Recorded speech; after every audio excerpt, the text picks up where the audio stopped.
चंपारण के सिकटा मैनाटार विधानसभा क्षेत्र में एनडीए प्रत्याशी के समर्थन में पहुंचे मध्य प्रदेश के मुख्यमंत्री मोहन यादव ने एक विशाल जनसभा को संबोधित किया। मोहन यादव ने मंच से पुलवामा अटैक से लेकर ऑपरेशन सिंदूर तक की चर्चा करते हुए कहा कि आज भारत मजबूत नेतृत्व की वजह से दुनिया में गर्व से सिर ऊंचा किए खड़ा है। एनडीए प्रत्याशी समृद्ध वर्मा के समर्थन में आयोजित इस सभा में उमड़ी भारी भीड़ के बीच मुख्यमंत्री मोहन यादव ने जोश से भरे संबोधन में विपक्ष पर तीखा प्रहार किया। उन्होंने कहा कि प्रधानमंत्री नरेंद्र मोदी के नेतृत्व में देश ने पुलवामा हमले का जवाब दिया और ऑपरेशन सिंदूर जैसे अभियानों के जरिए भारत की शक्ति का परिचय दिया। मोहन यादव ने कहा कि भारत आज अपनी सांस्कृतिक और आध्यात्मिक ताकत के दम पर दुनिया में अग्रणी स्थान पर है। राम मंदिर से लेकर सीता मंदिर तक यही हमारी पहचान है। विरोधी देश भारत की इस शक्ति को समझ नहीं पा रहे हैं, इसलिए वे कुत्तों जैसी हरकतें कर रहे हैं। सभा में एनडीए कार्यकर्ताओं और समर्थकों की भारी भीड़ उमड़ी रही। नारेबाजी, जोश और तालियों की गूंज के बीच मोहन यादव का भाषण कई बार बाधित हुआ।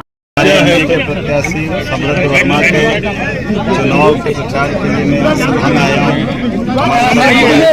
अरे हल्ला नहीं करिए।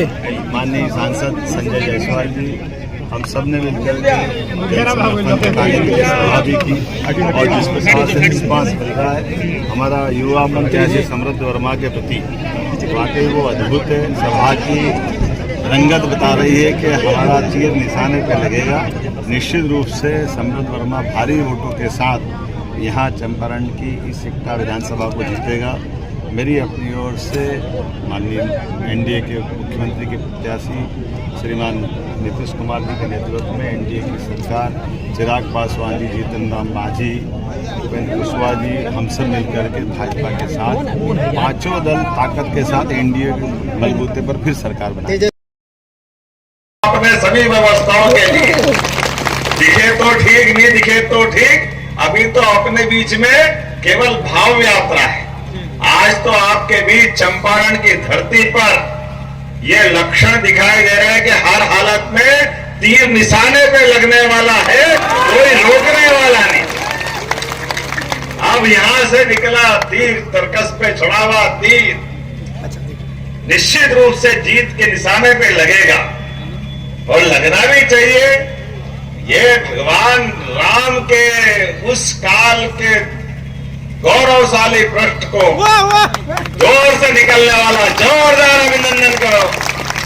भगवान राम के जीवन की भी कितनी कठिनाइयां थी। भगवान राम कभी किसी से नहीं डरे और जीवन में सदैव सच्चाई के लिए, अच्छाई के लिए गरीब, अमीर, वनवासी, आदिवासी, आम जन, जंगल सबको प्रेम लुटा करके सबको अपने गले लगाने की परंपरा से चलने वाले व्यक्ति थे। बड़े दुर्भाग्य के साथ कहना पड़े, वोट के लालच में कांग्रेस और उनके साथ वाले वर्षों तक हिंदू मुसलमान के रूप में इस देश के अंदर क्या क्या नहीं लड़ाते हुए हर बार नाटक करते रहे। लेकिन आज बदले दौर में सुप्रीम कोर्ट का भी मान सम्मान बढ़ाते हुए हिंदुस्तान के लोगों के लिए मैं बधाई देना चाहूंगा। जब जैसे ही सुप्रीम कोर्ट में फैसला हुआ और धूमधाम से मंदिर बना, कोई दुनिया की ताकत नहीं रोक रही और पूरे देश के अंदर कोई बवाल नहीं हुआ। यह है लोकतंत्र की ताकत और यह है मोदी जी और नीतीश जी की विचारधारा का प्रकटीकरण। सबके साथ मिलकर के, सबके साथ सबका विकास, सबका विश्वास, सबका प्रयास। आज अपने बीच आप बताओ, दुनिया के कौन से देश ऐसे हैं जो भारत के यशस्वी प्रधानमंत्री का सम्मान नहीं करना चाहते? हाँ, एक देश है जो कुत्ते की पूंछ की तरह सीधा ही नहीं होता है। जब निकालो तब टेढ़ी पूंछ, वो है, हमको सबको मालूम है। तो ऐसे लोगों को सीधा करने के लिए भी 56 इंच के सीने वाले शासन के प्रधानमंत्री चाहिए और यशस्वी सेना घर में घुस के मारने वाली होना चाहिए। ये हमारे लिए सौभाग्य की बात। लातों के भूत बातों से नहीं मानते, ये दुनिया का दस्तूर। ये सदैव अपने कर्मों के आधार पर जब पढ़ेंगे तब पढ़ेंगे और इतने पढ़ेंगे कि गिनने वाला भी भूल जाए। ये अपनी देश ने सिखा दिया है।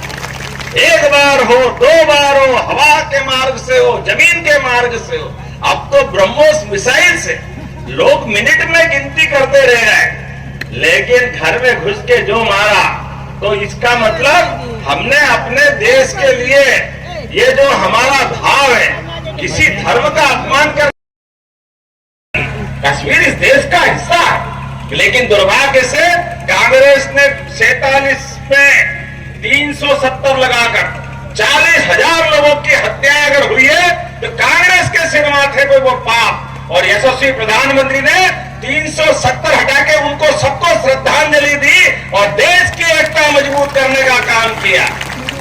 और पहलगांव के अंदर याद करो, जब से मोदी जी की सरकार बनी, अब आतंकवादी हमले दिल्ली, बंबई कहीं होते नहीं, कहीं भूल से भी एक घटना हो जाती है तो हमको मालूम है हमारा नेता रात में सोएगा, बाद में हिसाब पहले चुकता करता है। ये वर्तमान का समय, ये बदलते दौर का समय, और इसीलिए हमारे लिए तो कहा गया सटे साठ्यम, जो जैसा समझता है उसको उसी भाषा में जवाब देने की आवश्यकता है। नालंदा की धरती, तक्षशिला की धरती, यहाँ तो दुनिया के अंदर दुनिया भर के लोग ज्ञान विज्ञान के लिए आते थे। इस बिहार की जय जयकार तो सम्राट अशोक के काल से होती है। बिहार में किस बात की कमी? बिहार क्षमतावान, योग्यताधारी, परमात्मा ने तो धरती भी रत्न गर्भा बनाए, सभी प्रकार के मिनरल, सभी प्रकार की वनस्पतियां, सब प्रकार की अनुकूलता, केवल नेतृत्व की कमी के कारण से बिहार पिछड़ा था। मुझे इस बात की प्रसन्नता है कि समय आया, मोदी जी ने तो कर्पूरी ठाकुर जी को भी भारत रत्न देकर सम्मानित किया है। ये कर्पूरी ठाकुर जी का सामाजिक उत्तरदायित्व का सम्मान था। सबका साथ, सबका विकास, सबका विश्वास, सबका प्रयास, बोलने की बात नहीं, करके दिखाने की बात। और आज के इस दौर में जनतंत्र के अंदर जिस प्रकार का समय चला, संजय जी आपको भी धन्यवाद दूंगा, आपने भी पूत के पांव पालने में ही देख लिए थे। आपने कहा कि प्रत्याशी ऐसा है कि बाद में पछताना पड़ेगा, तो भले ही अपनी गठबंधन कुछ भी हो, आपने बाय बाय करके अपना रास्ता निकाला। जोरदार अभिनंदन संजय भाई के लिए। और मैं आपको धन्यवाद देना चाहता हूं, अब की बार तीर ऐसा लगेगा कि पिछली बार का भी हिसाब चूकता करेगा। जोरदार अभिनंदन करो इस बात के लिए। आज बदलते दौर में हमारे सबके साथ, जैसे आपने कहा, मैंने बाबा महाकाल की नगरी से आता, और बाबा महाकाल के माध्यम से धार्मिक पर्यटन से भी लोगों को रोजगार मिलता है, उनकी जीवन में बदलाव आता है। एक नहीं कई प्रकार से हर गरीब से गरीब आदमी की जिंदगी अच्छी होना चाहिए। इसलिए बाबा महाकाल के महालोक के बाद हमारा उज्जैन भी बदला, और प्रदेश में उज्जैन, ओंकारेश्वर, प्रत्येक स्थान धार्मिक पर्यटन के बलबूते पर। अयोध्या में भी बदलाव आया कि नहीं आया? तो अब सीतामढ़ी आपकी माता और हमारी सबकी माता, आपका तो भगवान राम से डबल।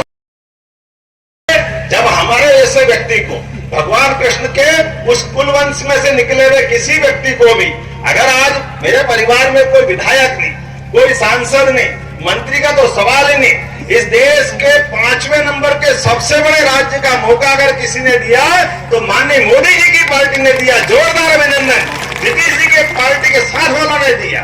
आज हम इस बात को कह रहे हैं तो इस बात को इसी तरह से लेके चलना पड़ेगा कि विकास के लिए किसी भी व्यक्ति को मौका मिले, जनतंत्र में उनके साथ सबको होना चाहिए। और इसी आधार पर ये सिक्का की विजय की यात्रा के लिए मेरी अपनी ओर से शुभकामना देता हूँ। और वास्तव में तुम्हारा नाम ही इतना अच्छा, समृद्ध। तुम जब समृद्ध होगे तो सिक्का अपने आप समृद्ध हो जाएगा। अब क्या बचेगा? और समृद्ध तुम, हाथ में तीर धनुष का, तीर का निशान, फिर क्या बच रहा? ये तो हमारे सोने पे सुहागा वाली बात हो गई। जोरदार अभिनंदन करके आपके अपने सबकी मदद से हम सब मिलकर के चुनाव के दिन एक एक व्यक्ति एक एक घर पहुंच करके हर हालत में तीर के निशान का बटन दबा करके जीत के लिए काम करेगा। बोलो सब तैयार है? सब तैयार है? तो अपने स्थान पे सब खड़े हो जाए और हम सब मिलकर के चुनाव के बाद इस जीत की रैली में एक बार मैं फिर आऊंगा और यही विजय यात्रा निकालेंगे। बोलो सब तैयार है? तो मेरे साथ बोलो भारत माता की। जब भाषाओं के लिए ऐसा प्रेम लुटाता है तो भाव से सब कुछ समझ में आ जाता है। जोरदार अभिनंदन करो आज की हमारी इस भाव यात्रा के लिए भी। मंच पर विराजमान हमारे पूर्व विधायक और वरिष्ठ नेता माननीय दिलीप वर्मा जी, जिनके सुपुत्र अभी एनडीए के युवा प्रत्याशी, जोरदार अभिनंदन समृद्ध वर्मा के लिए। भाजपा के जिला अध्यक्ष रूपक श्रीवास्तव जी, जेडीयू के जिला अध्यक्ष शत्रुघ्न, हमारे माननीय मंत्री श्रीमान सतीश दुबे जी ने अपनी बात रखी। उनके पहले हमारे आपके सबके सुपरिचित लोकप्रिय सांसद माननीय संजय जायसवाल जी, जिन्होंने मैं दोनों से थोड़ा थोड़ा मेरे मन में 19-20 भाव है।